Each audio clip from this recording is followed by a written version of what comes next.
Hello students, welcome back to my channel Mahishri school. ఈరోజు వీడియోలో Telugu model paper 3 చూసేద్దాం. చూడండి, Telugu first language model question paper 3. మార్కులు వచ్చేసి 100 మార్కులు ఉంటాయమ్మా. సమయం వచ్చేసి 3 గంటల 15 నిమిషాలు ఉంటుంది. దీంట్లో మనకి మొత్తం 3 విభాగాలు ఉంటాయి. చూడండి, విభాగం 1, దాంట్లో ఒకటి చూడండి, అవగాహన ప్రతిస్పందన. దీని మీద మనకి 32 మార్కులు వస్తాయి. 1వ ప్రశ్న, కింది పరిచిత పద్యాలలో ఒక దానిని చదివి ఇచ్చిన ప్రశ్నలకు జవాబులు రాయండి అంటున్నారు. ఇది మనకి 8 మార్కులు ఉంటుంది.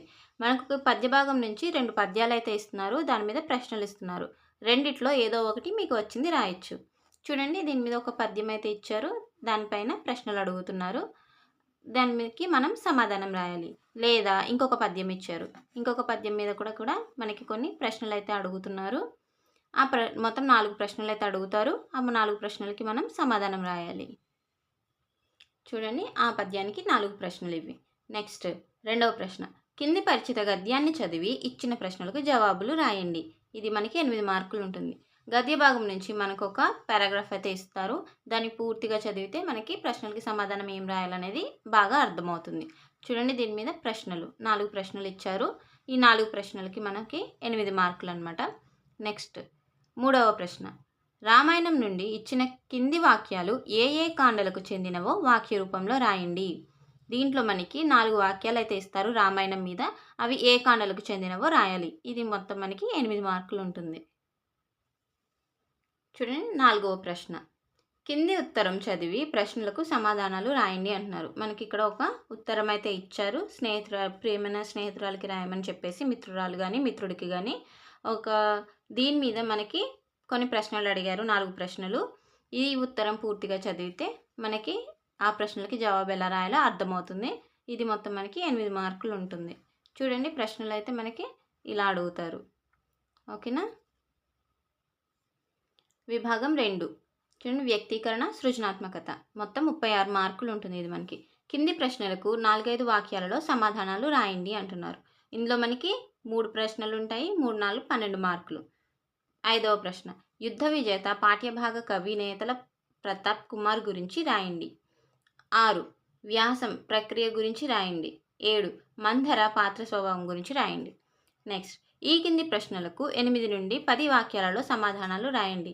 దీంట్లో మనకి మొత్తం 3 ప్రశ్నలు ఉంటాయమ్మా. ఒక్కొక్కటి వచ్చేసి 8 మార్కులు, 3, 8, 24 మార్కులు అనమాట. 8వ ప్రశ్న, జలియన్ వాలాబాగ్ దురంతాన్ని సవివరంగా తెలపండి. లేదా శతక మాధుర్యం పాఠం ఆధారంగా 10 నీతి వాక్యాలు రాయండి అంటున్నారు. అయితే జలియన్ వాలాబాగ్ గురించి రాయొచ్చు, లేదా శతక మాధుర్యం గురించి రాయొచ్చు. నెక్స్ట్ 9వ ప్రశ్న, సీతారామ కళ్యాణాన్ని రాయండి. లేదా లంకా దహనం గురించి వర్ణించండి అంటున్నారు. నెక్స్ట్ 10వ ప్రశ్న, కష్టాలకు కుంగిపోకుండా ధైర్యంగా మెలగాలని తెలియచేస్తూ మీ మిత్రునికి లేఖ రాయండి. లేదా ప్రకృతిలో మీరు చూసిన అందమైన ప్రదేశాన్ని వర్ణిస్తూ రాయండి. విభాగం 3, భాషాంశాలు. దీని నుంచి మనకి మొత్తం 32 మార్కులు వస్తాయి. కింది ప్రశ్నలకు సూచించిన విధంగా జవాబులు రాయండి. మొత్తం 9 ప్రశ్నలు ఉంటాయమ్మా. ఒక్కొక్కటి వచ్చేసి 2 మార్కులు, 9 రెళ్ళు 18 మార్కులు. 11వ ప్రశ్న, గుసగుసలతో కొమ్మపై నివసించి ముక్కులానించు లకుముకి పిట్ట దంపతులు. పై వాక్యంలో అలంకారాన్ని గుర్తించి వాక్య రూపంలో రాయండి. 12, నీతి ప్రౌఢ విహారులైన నిపుణులు నిందింపని మెచ్చని గురులఘువులను గుర్తించి ఘన విభజన చేసి పద్యం పేరు రాయండి. 13, దాంట్లో చూడండి, పిల్లలు నిష్కల్మషంగా ఉంటారు. గీత గీసిన పదానికి సరైన అర్థం రాయండి. ఏటేటా పొలం శిస్తు పెరగడం వల్ల చెల్లింపు భారమవుతుంది. గీత గీసిన పదానికి సరైన అర్థాన్ని గుర్తించండి. దాంట్లో చూడండి, శిక్ష, శిక్షణ, పన్ను, వడ్డీ. 14వ ప్రశ్న, సూర్యుని రాకతో తామరలు వికసించాయి. గీత గీసిన పదానికి పర్యాయ పదాలు రాయండి. యుద్ధం వలన ఎన్నో అనర్థాలు కలుగుతాయి. గీత గీసిన పదానికి సరైన పర్యాయ పదాన్ని గుర్తించండి. దాంట్లో చూడండి, మరణం చావు, శరణం రక్షణ, వీరం స్వర్గం, రణం పోరు. నెక్స్ట్ 15వ ప్రశ్న, ఆ చిత్తరువు చాలా బాగుంది. గీత గీసిన పదానికి సరైన ప్రకృతి పదం రాయండి. వైద్యుడు ఆరోగ్య రక్షకుడు. గీత గీసిన పదానికి సరైన వికృతి పదం రాయండి. ఆ వెజ్జు, ఆ విలుకాడు, ఈ వందనీయుడు, ఈ విజయుడు. 16వ ప్రశ్న. దేశం వృద్ధి చెందాలంటే సరైన పాలకుడు ఉండాలి. గీత గీసిన పదానికి నానార్థాలు రాయండి. ఆ రామరాజ్యం కావాలని ప్రజలు కోరుకుంటారు. గీత గీసిన పదానికి సరైన నానార్థాలు గుర్తించండి. చూడండి ఇక్కడ రాజ్యం అంటే రాష్ట్రం, గ్రామం, రాష్ట్రం ఏలుబడి, ప్రభువు పాలకుడు, దేశం నగరం. నెక్స్ట్ 17వ ప్రశ్న. దాంట్లో చూడండి. శ్రీకృష్ణదేవరాయలకు ప్రధానమంత్రి తిమ్మరుసు. గీత గీసిన పదానికి వ్యుత్పత్త్యార్థం రాయండి. గోహత్య పాతకము గౌతమునికి చుట్టుకుంది.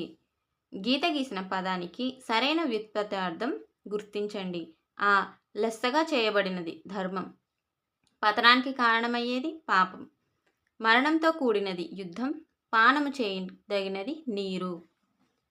నెక్స్ట్ 18వ ప్రశ్న. అతడు చేయి తిరిగిన రచయిత. వాక్యంలోని జాతీయాన్ని గుర్తించి విడిగా రాయండి. నెక్స్ట్ 19వ ప్రశ్న. శ్రీరామ రక్ష ఈ జాతీయాన్ని ఏ అర్థంలో లేదా సందర్భంలో ఉపయోగిస్తారో రాయండి. కింది ప్రశ్నలకు సూచించిన విధంగా జవాబులు రాయండి. దీంట్లో మనకి 14 ప్రశ్నలు ఉంటాయేమో, ఒక్కొక్కటి వచ్చేసి ఒక్కొక్క మార్క్, మొత్తం 14 మార్కులు. 20వ ప్రశ్న. యుద్ధోన్మాది వలన కీడు జరుగుతుంది. గీత గీసిన పదాన్ని విడదీసి రాయండి. 21. స్నానము ప్లస్లు సంధి పదాలను కలిపి రాయండి. 22. దీపం ఉండగానే ఇల్లు చక్కదిద్దుకోవాలి. గీత గీసిన పదం ఏ సంధికి చెందినదో గుర్తించండి. విసర్గ సంధి, గుణసంధి, ఈ ఉత్వసంధి, ఈ యనాదేశ సంధి. 23. అందరూ సాహిత్యాభిరుచి కలిగి ఉండాలి. గీత గీసిన పదానికి విగ్రహవాక్యం రాయండి. 24. బ్రిటిష్ రాకాసి మూక అమాయకులను పొట్టన పెట్టుకుంది. గీత గీసిన పదం ఏ సమాసమో గుర్తించండి. ద్వంద్వ సమాసం, ద్విగు సమాసం, షష్ఠీ తత్పురుష సమాసం, రూపక సమాసం. 25. గృహంబునకు రమ్మని అతనిని దోడ్కొని చనియే. ఈ వాక్యానికి సరైన ఆధునిక వచనాన్ని గుర్తించండి. ఇంటికి రమ్మని అతనిని తీసుకుని వెళ్ళెను. ఇంటికి రమ్మని అతనిని తీసుకుని వెళ్ళెను. ఈ ఇంటికి రమ్మని అతనితో చెప్పి వెళ్ళెను. ఈ ఇంటికి రమ్మని అతన్ని తీసుకువెళ్ళమన్నాడు. 26. నాటక ప్రదర్శన జరిగింది. ఈ వాక్యానికి వ్యతిరేకార్థక వాక్యం రాయండి. 27. కింది క్రియాపదాలలో వ్యతిరేకార్థక క్రియను గుర్తించండి. చేసి, చేస్తే, చేస్తూ, చేయక. 28. పిల్లలందరూ ఒక చోట చేరారు.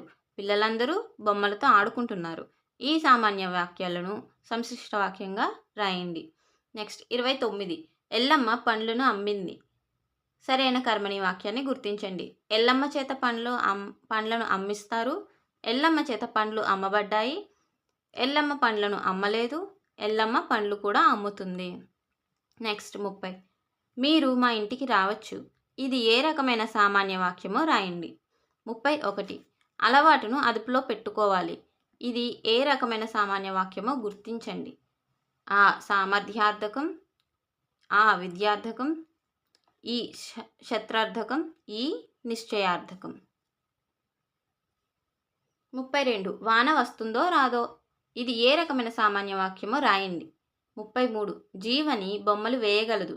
ఇది ఏ రకమైన సామాన్య వాక్యమో గుర్తించండి. సామర్థ్యార్థకం, నిశ్చయార్థకం, ఈ విద్యార్థక వాక్యం, ఈ అనుమత్యార్థక వాక్యం. ఇక్కడికి మన మోడల్ పేపర్ అయితే కంప్లీట్ అయిందిమా. ఈ వీడియో కనుక మీకు నచ్చినట్లయితే ఖచ్చితంగా సబ్స్క్రైబ్ చేయండి మన ఛానల్ని. మీకు లైక్ చేయండి. దానివల్ల మన ఛానల్ అనేది ఇంకొంతమందికి సజెస్ట్ అవుతుంది. సో షేర్ చేయండి మీ ఫ్రెండ్స్కి కూడా. ఒకవేళ ఎవరికైనా మోడల్ పేపర్స్ లేని వాళ్ళు, తెలియని వాళ్ళు ఉంటే వాళ్ళకి కూడా హెల్ప్ అవుతుంది కదా. Thank you so much for watching video మా.